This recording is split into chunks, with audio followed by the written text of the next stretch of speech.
Hello everybody, my name is Biohazard, and today we'll be taking a look at Seek and Destroy, a PS2 game that I quite enjoy and spent quite a lot of hours playing growing up. Um, it's made by Conspiracy Entertainment under Takara Corporation. If you want to look them up, they are quite an interesting company and are responsible for everything from Liga-chan dolls in the 1950s all the way up to popular names like Transformers and Beyblade. This game is based off their Choro Q line of pullback cars, which are little squish design cars that are very cute. There are Choro Q car games. I have not played any of them personally. I spent most of my time in this one. As you can see by the scrolling text there, you play as the Protons against the Q-Steins, who are amassing military power. There is a rebel faction that is aligned with the Protons that eventually joins up with their army, and you help the nation of Nobelia, which is a seafaring nation. And that is about all the story that you need. You don't get much more than that. I know there's a lot more stuff scrolling on the screen, but that's your basic plot beats. It's a very simple plot line, and it doesn't take much. It basically just explains why you're driving around in these little dinky tanks. And with that introduction out of the way, let's get into the gameplay. First things first, we're going to select a tank. Now, one of the outstanding factors of this game is just the sheer variety of tanks that you get to play with, and the several that are available to you from the start, although once you select one, you don't unlock the rest of them. You have to play the game to get the rest of them. Tanks tend to be fairly similar, but you do get differences such as casemates, where you do not have a turret, or different mount options for weapons, such as heavy, turret, and body. The game isn't shy either, it throws you right in. If you haven't read the manual, the controls will be very confusing to you. Since we're in the intro cutscene, I'll go ahead and explain the controls. For movement, you have your left stick, turns you left and right, and moves you forward and back. Your turret is controlled by either your shoulder buttons, left and right, or your right stick, but your vertical movement is only controlled by your right stick. How fast your turret moves depends on the level of the parts that you have equipped, and you can equip something called a CPU, which is almost mandatory for gameplay because it allows you to lock onto a target, and then the CPU will aim for you. Since aiming is very finicky, and there is no reticle to tell you where your turret is, it's very recommended that you get a CPU part as soon as you finish the first mission. Otherwise, you'll have to eyeball every shot, and that is a fun way to challenge yourself, but for your first playthrough, I would recommend you go with a CPU. Now I'll let the first mission play out in real time so that you can get a feel for approximately how long it takes to move around and how long it takes to shoot and such.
Now, at the end of every mission and arena battle, you're rewarded with gold and or tanks, and that does take a second to play out. You can change into these tanks at any time from either the town that you're in's garage, their shop, or your pause menu once you're in the free roam world.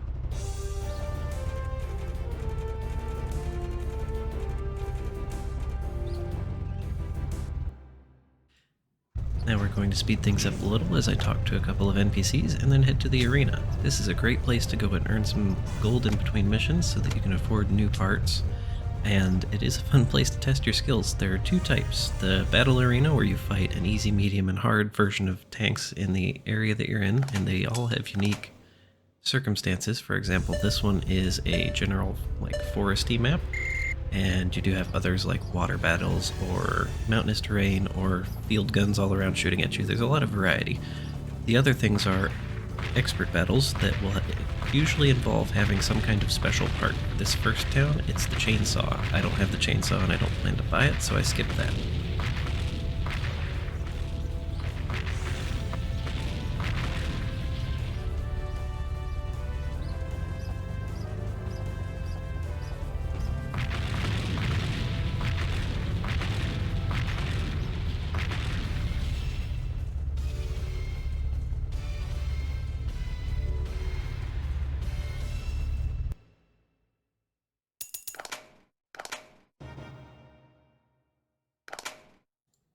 We're going to fast forward through the other two arena battles just because they're very similar, especially without a CPU. There's not much I can do that's different. I just have to shoot at all of the tanks and then I'll win. The first battle arena is not too hard, but they do get more difficult as you move further through the game. The tanks get better parts, and you do need to upgrade to match them.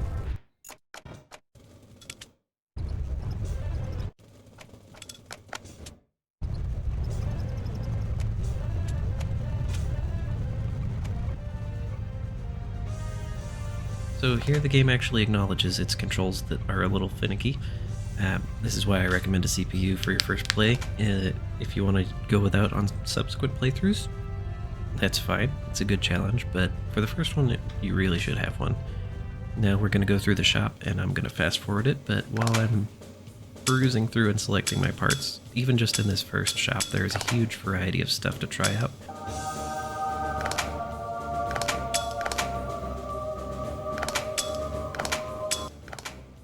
Yeah, don't be afraid to experiment. It's a great time figuring out what all the parts do. You get everything from regular shells to napalm shells to guns that shoot gravity to nuclear missiles to one that shoots a barrage of 16.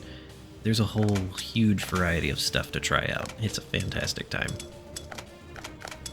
And we're just going to fast forward through here.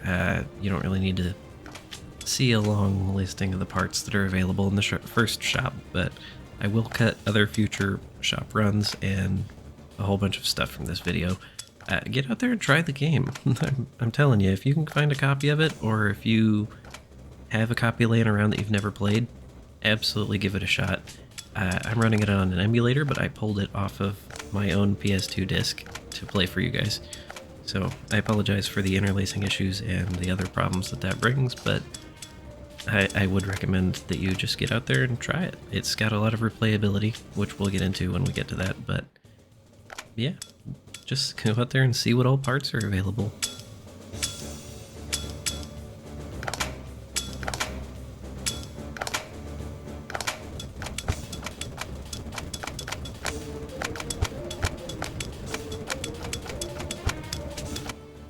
And now we select a different tank. We go with the Vespa and equip it with all the stuff we just bought, and we'll select a camouflage. The fun thing about the camos is that every country has their own specific camos. For example, Germany has Germany-specific camouflages, and the US has their own specific ones.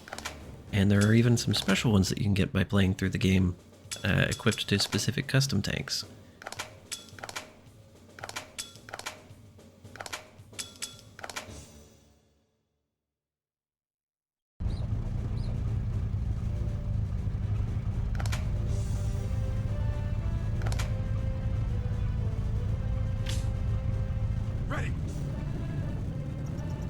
Additionally, if you do certain things at specific times, you can get codes to talk to this suspicious looking fellow, and he'll give you a different part based on the code you enter.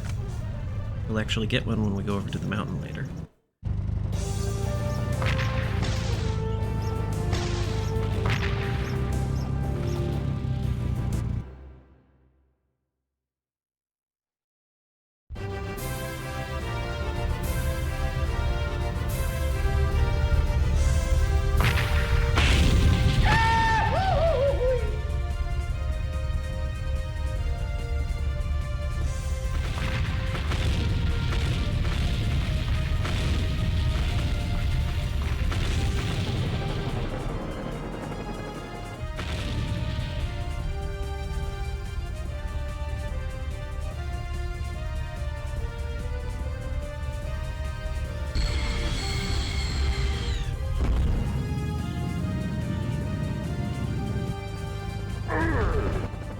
Now, I'm gonna let this battle play out in its entirety in real time, just for an idea of the pacing.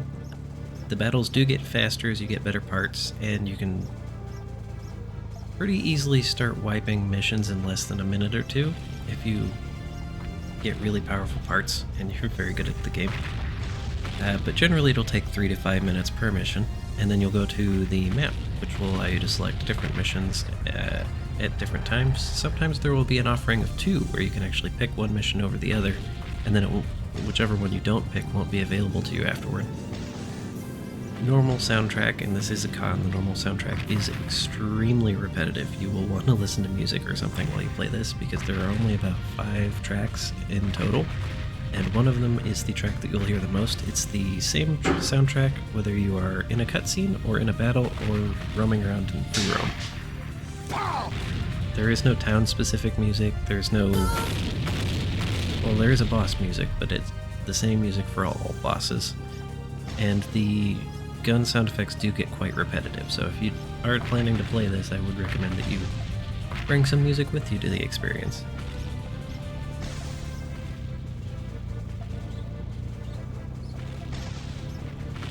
It felt a little awkward leaving this clip this long without any voiceover, so while the playthrough is playing through, if you could take notice of things like the way the gun recoils, how the radar looks.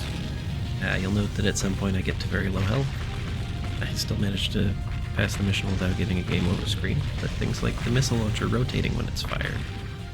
I know the tanks in the background look a little funky. It's because of the PS2's draw distance. They switch to sprites after a certain distance, but you can still hit and damage them if you have a long enough range. It's nothing mind-blowing, but it is pretty impressive for a little game about tanks that wasn't expected to sell very well anywhere but Japan. And I do appreciate the attention to little details, including the projectiles of the missiles flying, the sizes of the maps. They're not huge, but they are pretty decent size. They get bigger as you go through, but they're even a decent size in these first couple of missions.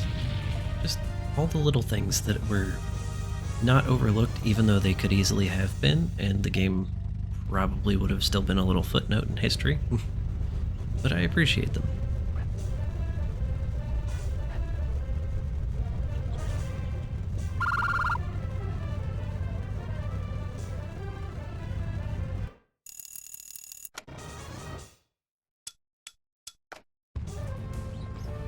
So from here I head into the city of Toul, determine that there's not much I need there, and immediately turn around and leave.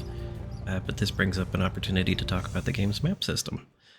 One of the interesting things that you get offered is split missions, where you can pick from one of 2, and whichever one you pick, it affects not the overall story, but maybe 1 or 2 missions ahead, where if you pick one mission you'll end up fighting with either the army or the resistance, or you'll fight a different boss depending on which one you pick.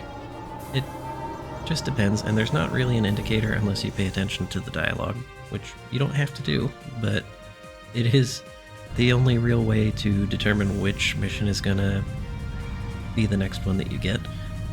When a character says east or west, that's from the position you're sitting at, so you have to pay attention to what they say, and then open up the map immediately afterwards to determine where your next mission that you want to choose is. Or you could just, pick them at random and try and see what you get. There is honestly 3 or 4 times that the game offers you branching paths, and every time it's a good time.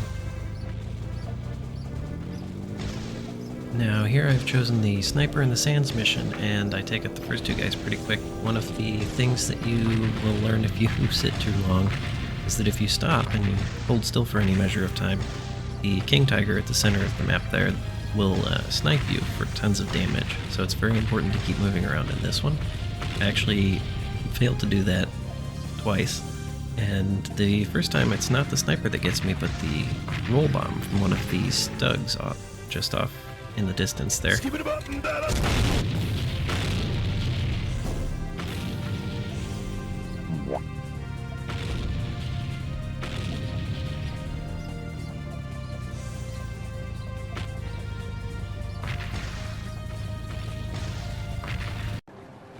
Are you stupid or something? My mistake, it was the Panzer's scatter shot. Apologies.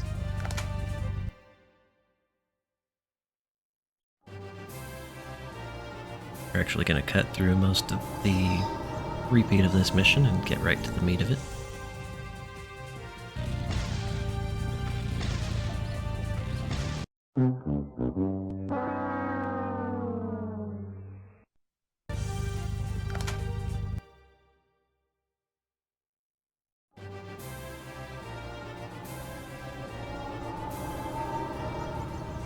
And this time, with a little more care, we actually do finish the mission. It's important to be patient. If you fail, try again, or maybe you can go back to your garage after you get to the game over screen and swap out parts. I didn't, but this is an option that you can take, or maybe choosing a different tank with better handling characteristics or more weapon options, or perhaps a turret. It just all depends on what the mission requires and what you need to succeed.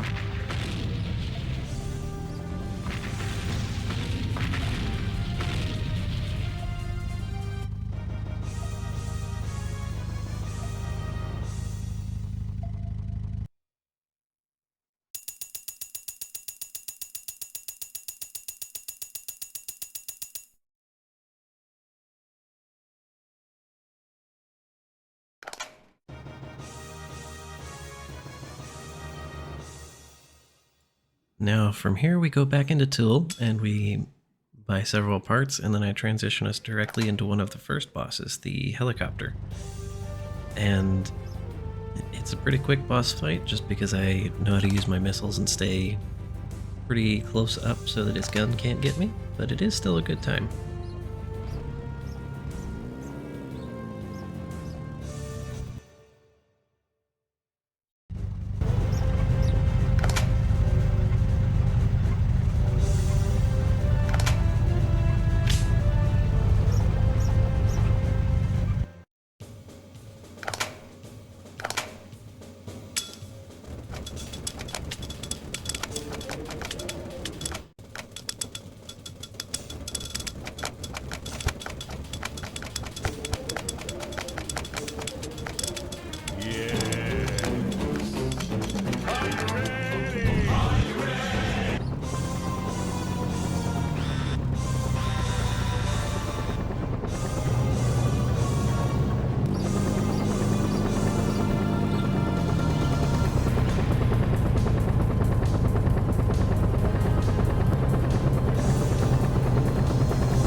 Hola.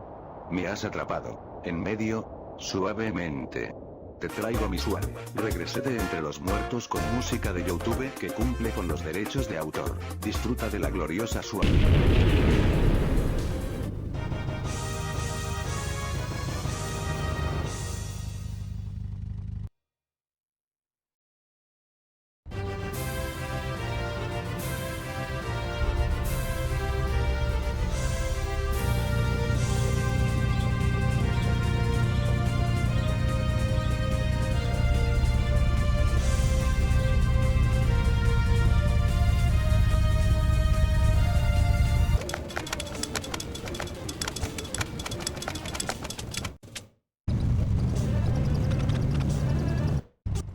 Now from here I switch to the Stug with the 16 missile and the blaster, two of my favorite weapons in the game, along with the super shell, and go on take on the next mission.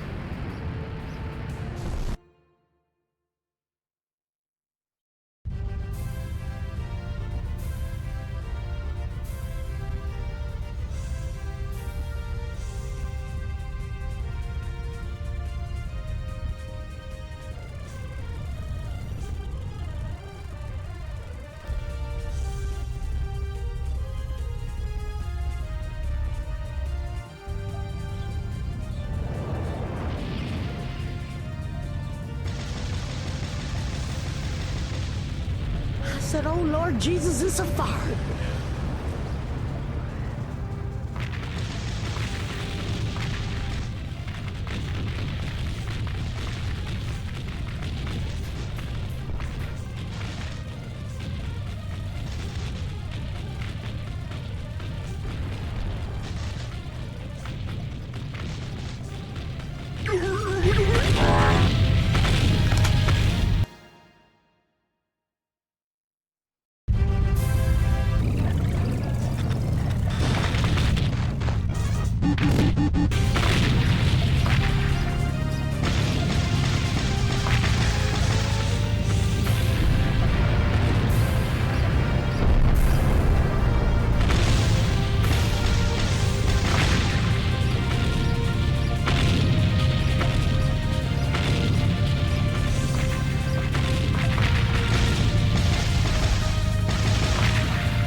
Now I'll just have this long section of gameplay that I'll talk over just to emphasize to you that I do think that this game has value and that it is a good time. It is a little limited by the features of its time and by its budget and sound design, but it was a very small team that made it, and they made something quite fun.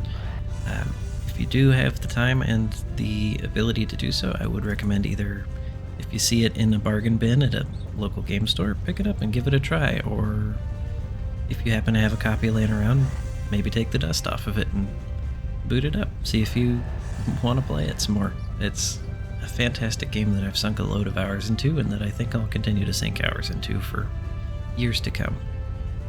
Anywho, I'm going to let the rest of this footage play out, with the last bit being a clip of a mission that you need to do to get a secret part that is a night mission in a cave. And I thank you all for joining me for this, and please let me know your thoughts. It's my first video that I've edited to completion and posted, so if you're mad, feel free to let me know that you're mad and why, and I will try to improve it in the next one. I do plan for a review of Dark Cloud, once I can figure out how to make it run smoothly and not have interlacing issues at a smooth frame rate. Anywho, I've been Biohazard. Thank you for joining me on my odd little collection of rambles and meme noises and whatnot. And I hope to see you in the next video, whenever that comes around. Could be 2 weeks, could be 6 months. You never know. Alright, have a good one.